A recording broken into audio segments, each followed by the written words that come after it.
ماشاءاللہ قاری صاحب نعت شریف پڑھ رہے سن.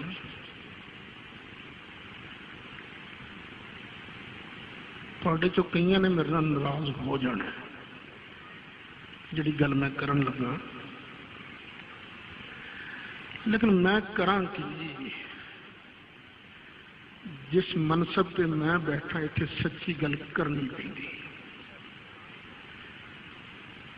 قاری صاحب نو پیر نصیر دا کلام نہیں پڑھنا چاہیے.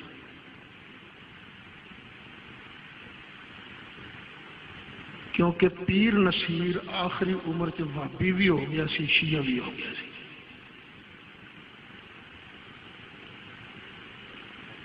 ہاں جی، باقاعدہ کتاباں لکھیاں نے، تسی انہاں کولوں منگدے ہو جڑے سولی تے لٹکے نے،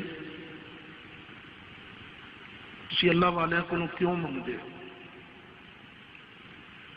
دوسرا، حضرت امیر معاویہ نو کھلم کھلا صحیح نہیں سی کہندا. تیسرا، سیدنا علی مرتضی کرم اللہ تعالی وجہہ الکریم دی افضلیت دا بھی قائل سی. اس واسطے میں نہیں خوش. اسی پیر مہر علی شاہ صاحب قبلہ دا ادب کیتا ہے اس واسطے کہ انہوں نے سونے نبی پاک دے دین نو پھیلایا. نہیں تو اور شیعہ سید تھوڑے پھر دے.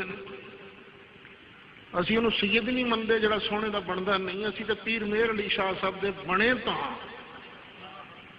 کہ وہ سرکار دے بن گئے. تو جس بندے نے اپنے دادے دے مشن میں چھڑ دیتا بھئی مینو سواد نہیں آیا.